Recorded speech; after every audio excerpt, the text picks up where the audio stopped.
But all the headies today are all, you know, they've all come up from this like second and third generation of pipe makers, and they're all stemmed from just very few people.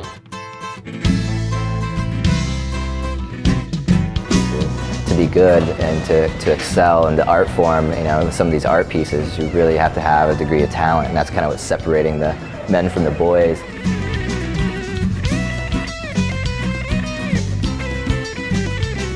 Well, unfortunately, in the art world, we're looked at kind of as derelicts.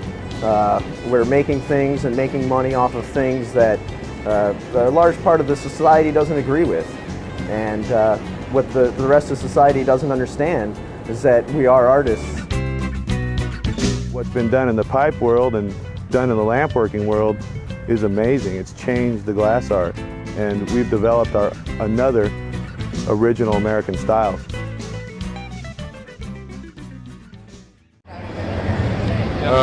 What am I supposed to say again? Hey, I'm Tommy Chong, and you're watching Taboo Glass.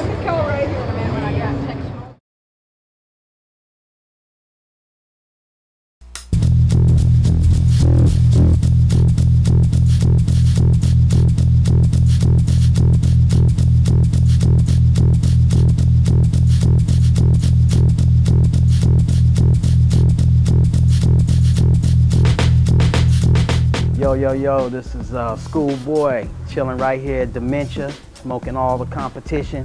Got the best glass in the world.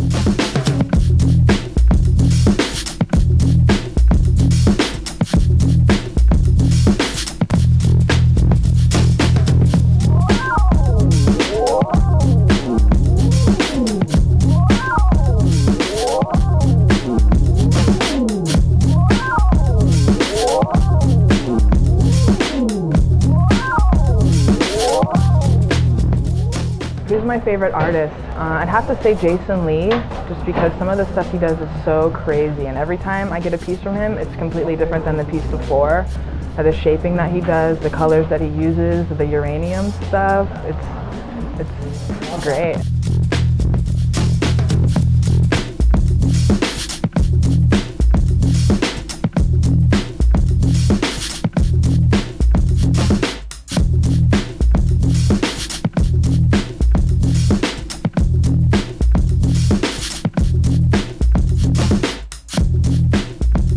One of my favorite glass artists would have to be Marcel. The glass blowing that he's doing is really complex and really pretty colors and really great design, so I'd probably have to say Marcel is probably my favorite at this time.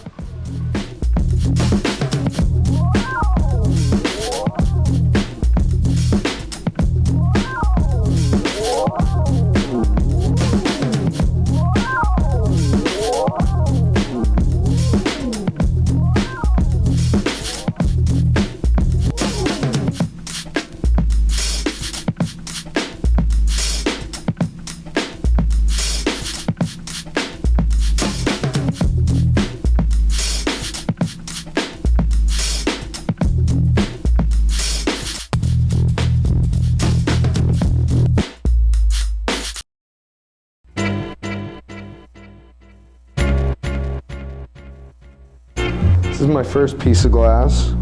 It's a Chuck Murphy. It's 12 years old. Got me started collecting glass. This is a paperweight. Mike Warren. I love the depth. You can see the different layers. Love the tree millie. This is also Mike Warren. Really like the way he swirls off of his flowers.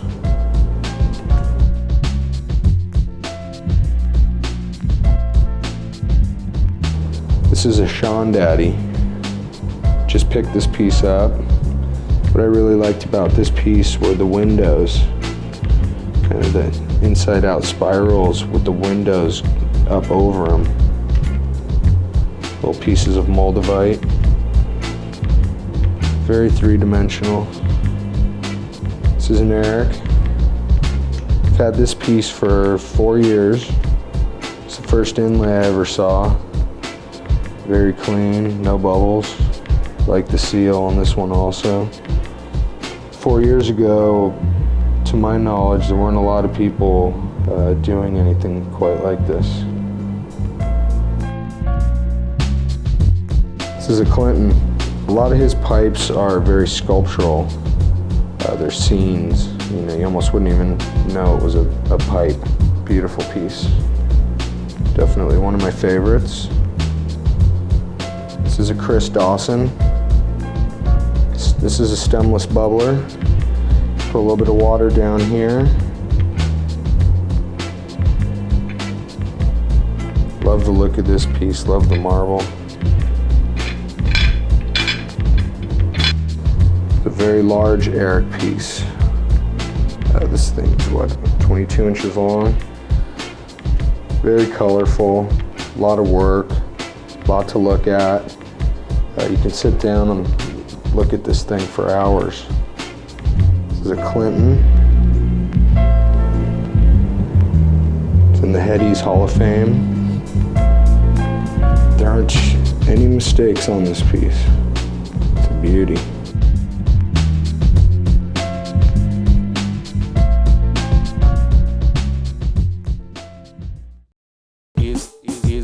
Is the idea of establishing is the idea of establishing is the idea of establishing is the idea of establishing a spaceport on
My name is Craig Klingon. I own Herbivore Glass.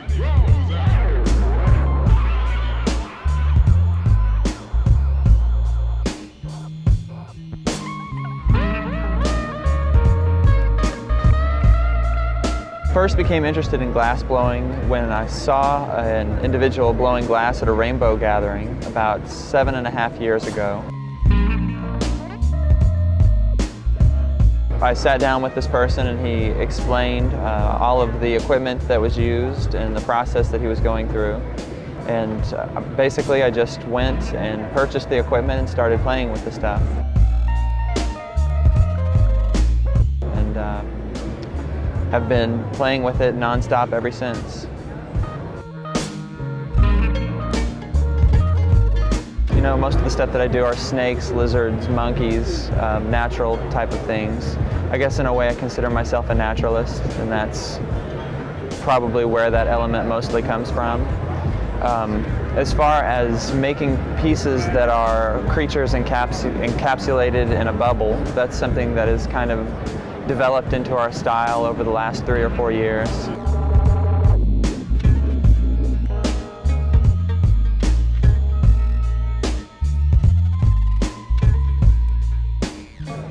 That hookah, as far as hours, is really hard to say. It was about a week project, about 5 long, hard days, and I think I saw the sunrise nearly every one of those days. The biggest thing of it is that with making something like this, generally there are a lot.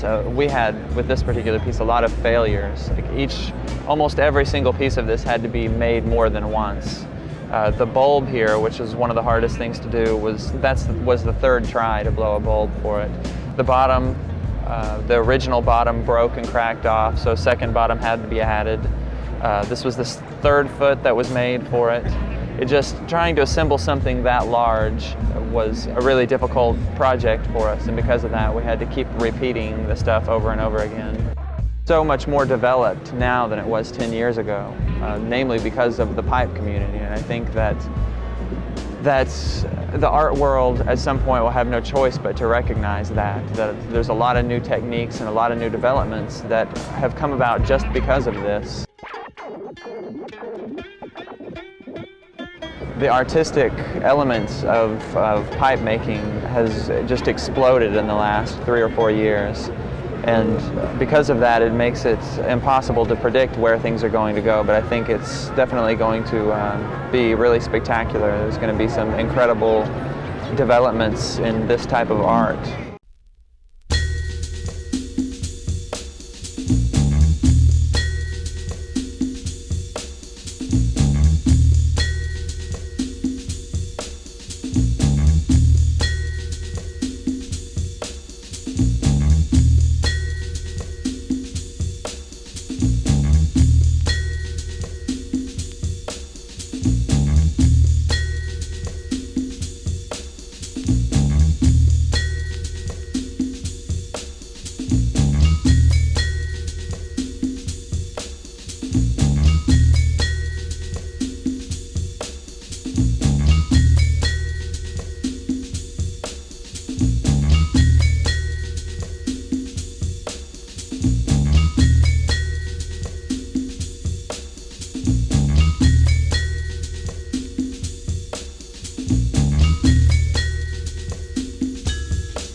I'm from Boise, Idaho. I'm Scott Nepi. Well, originally from Boise, or spent most of my life there, but recently, like the last 4 years, I've been up in Bellingham.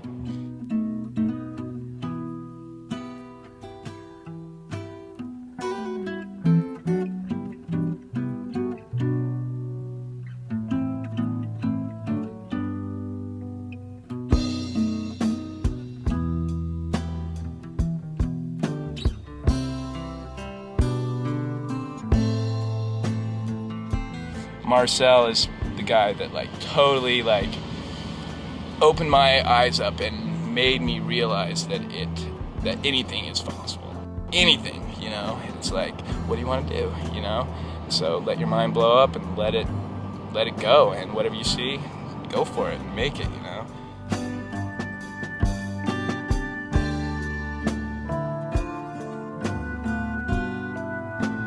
I love the Grateful Dead, man. It's like I've loved them for a long time. Traveled around for a while with them, and it's definitely, I don't know, it's definitely like a little piece of me, something that I really love, man. It makes me happy. These little guys, when I see them, they make me happy, you know. The last thing that this is a pipe. Man, I just love it. It's beautiful.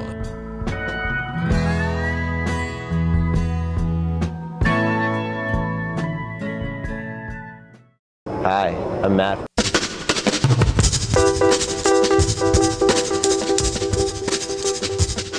Everything always evolves.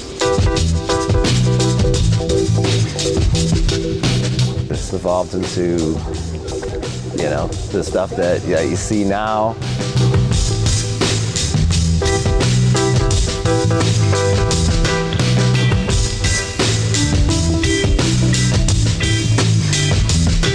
In my opinion, the sickest stuff ever, and what's going to happen in the next 3 months is going to be the sickest stuff beyond that.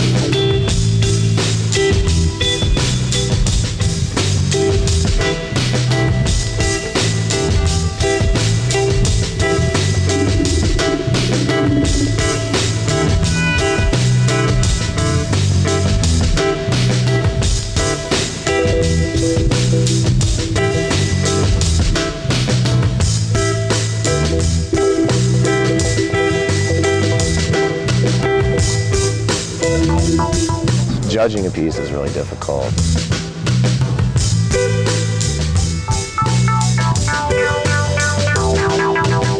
For one, the overall just quality of it.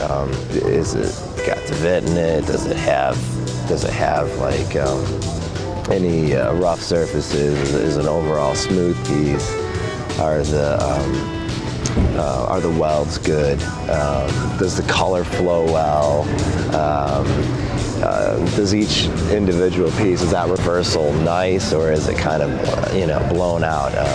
So you look at the shape, the originality, you look at the, you know, the color scheme, how well it's put together.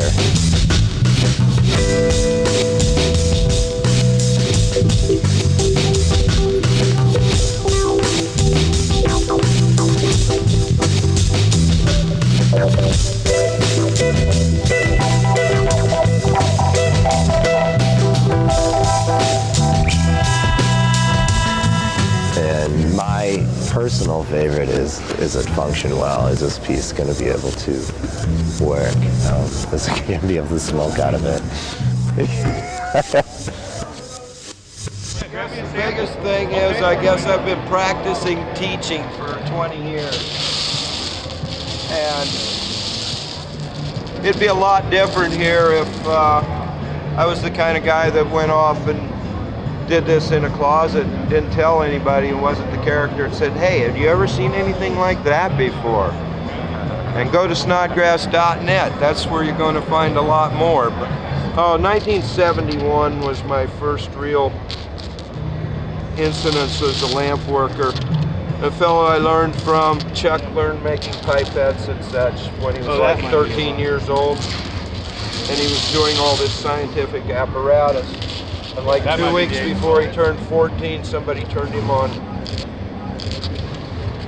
And he came back to the guy he was working with and says, hey, what do you think of this?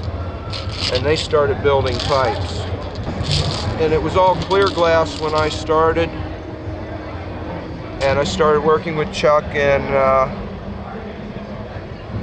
in '72 I brought him some microfine copper filings, and we blended them into clear glass, and in the clear glass we stretched it into a rod, and part of it was red and part of it was green, and it had both ends of the color wheel on it.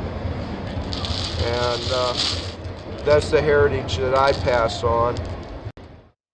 Hi, I'm Ham. I'm from Eugene, Oregon, and I made the cactus.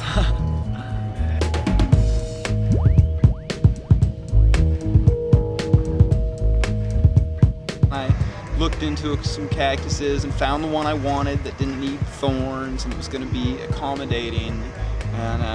And then I looked at the area that it grew in, and I found other plants that grew in the same habitat and that were going to be compatible in that respect.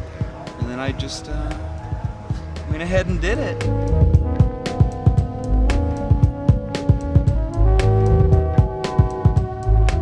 When I made that cactus piece, I felt the reasons that I started blowing glass in the first place coming through. And I'm sold. I've just got to keep doing it now.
Hello, welcome to the Galaxy Gallery. You're here on Melrose Avenue in Los Angeles.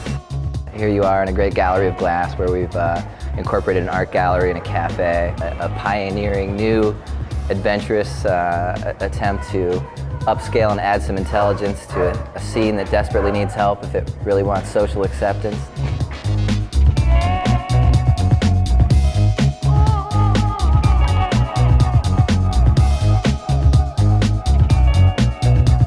We treat it like a real art gallery. We rotate art shows through here every 3 weeks. The bridge from the pipe store to the art gallery is obviously the hand-blown glass.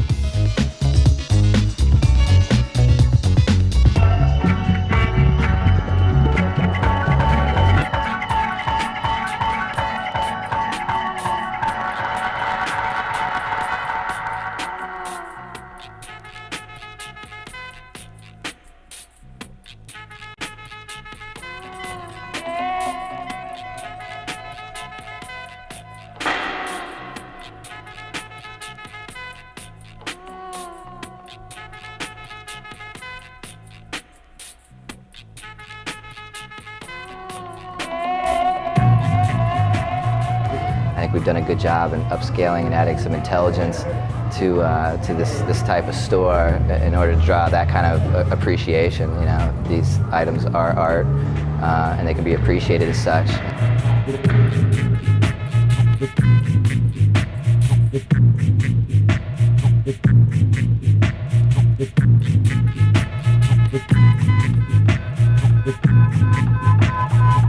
The most amazing thing about Jason's pieces is, you know, they're obviously enormous sculptures of a lot greater size than you normally see. Some of these pipes with a lot more intricate, you know, detail.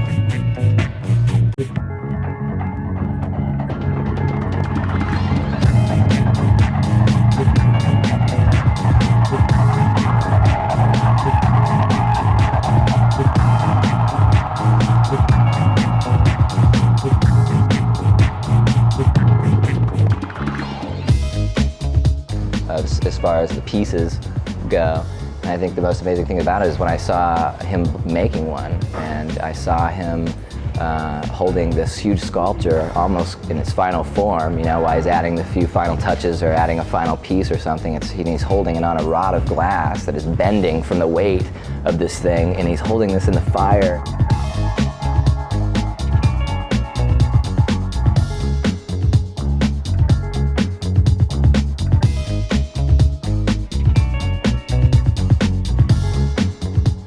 My greatest victories are won when I have parents with their children or older people who don't smoke and who you would never think would be into this type of thing or into this scene, who come in here and can fully appreciate what's going on at another level, fully appreciate these pipes for the craftsmanship and the artistry.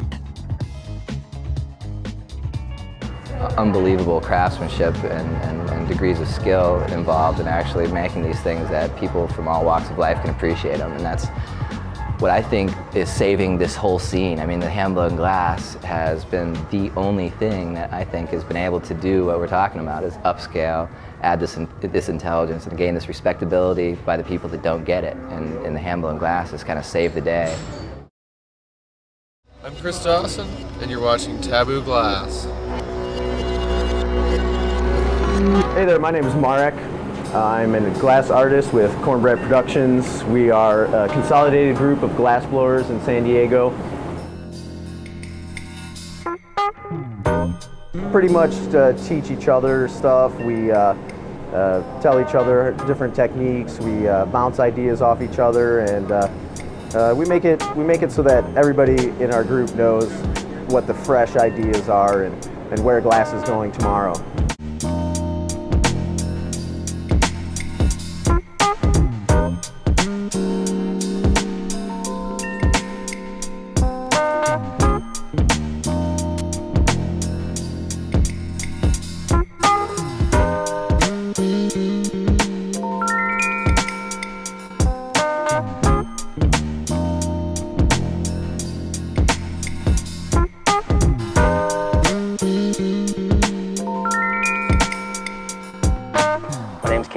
I'm from San Diego, California, and I'm with Cornbread Productions.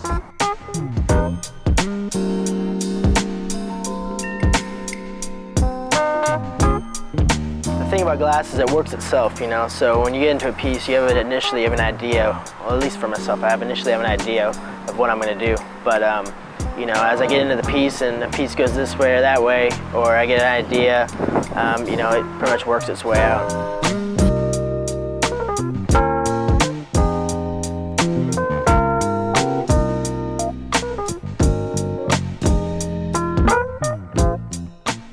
I'm Zach, and I'm a glass blower.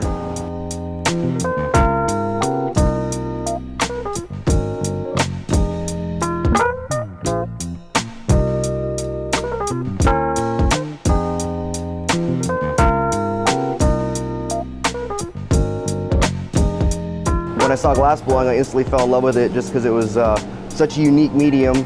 You know, things that can start separate and be formed together into one fluid piece.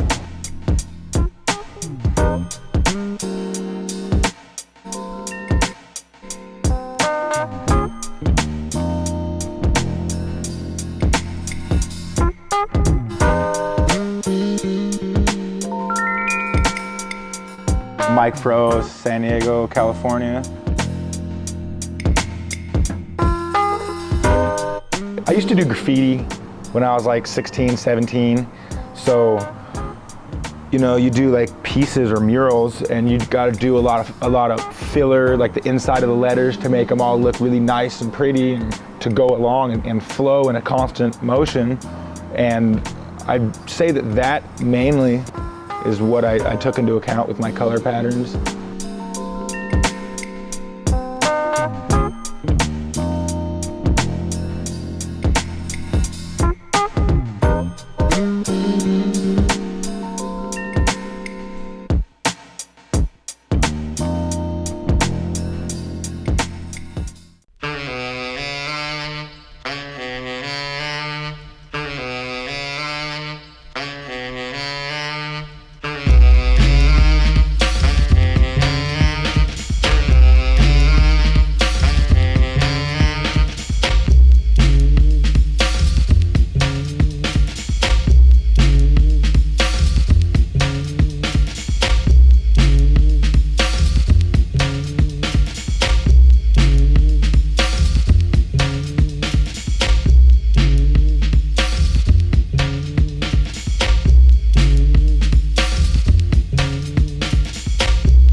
We're at Cornbread Productions here, and we're blowing it up right now, and there's no stopping us. Hey, I'm Marcel. I'm out of basically the Pacific Northwest. This piece, Fish 2000, is, I consider it to be my first art piece. It's the first time I and this isn't the first sculptural piece. It's my first piece where I went all out. When I started the piece, I said, if I can think of anything to enhance the symbology or to make this piece better, I'm going to use it. This piece has 100 hours of torch working in it. And I'd say it has at least 100 hours of thought and engineering behind the actual construction process. I really like to promote pieces that have a theme, you know, like for me, like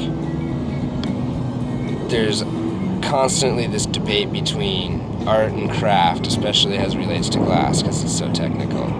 Taking a piece and like thinking it through and spending the time to attach concepts and ideas to the parts and use the three-dimensional relationship of all those parts to convey an idea, you know. It's like that's what I'm really trying to work on in my pieces.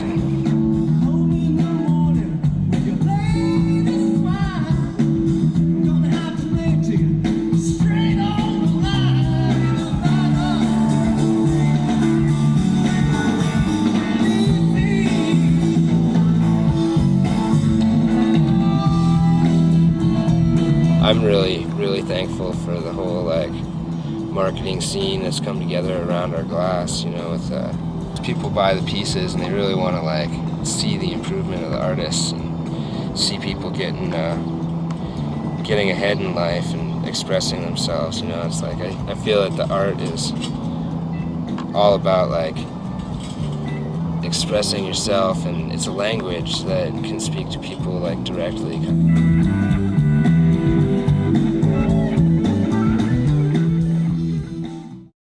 All right, I'm Alice Griffin.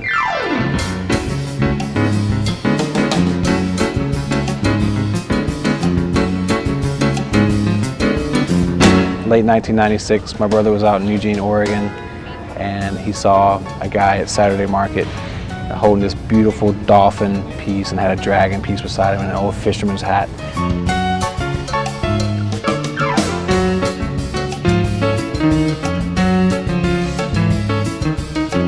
Told him that we were going to be on a fish tour for the summer, and we'd like to get some nice pieces to sell out there.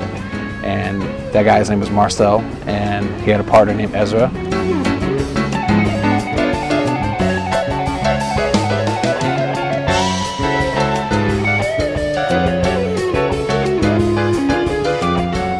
That summer I sold a good amount of pieces on Fish Tour.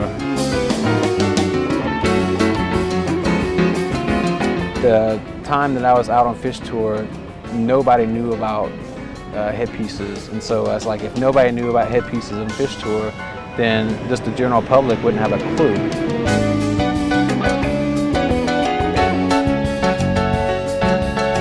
The name Headies came from when I was on the fish lot, and people would always say, wow, that's a really heady piece, or check out the headies he has. He has some really heady pieces. And so it just seemed completely natural that the most outlandish pieces, should be called headies.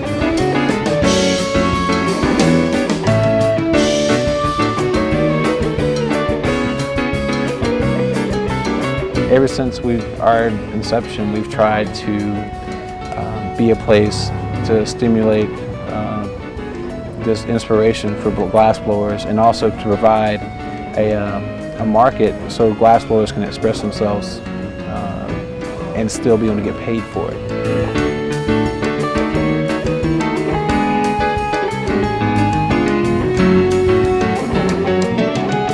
People who buy headpieces now, people who buy Headies pieces now, 20 years from now are going to be buying the artistic glass art that's not a pipe. And so the ripple effect I think is going to be phenomenal just for the whole entire glass movement. And the sky's the limit to what's going to happen.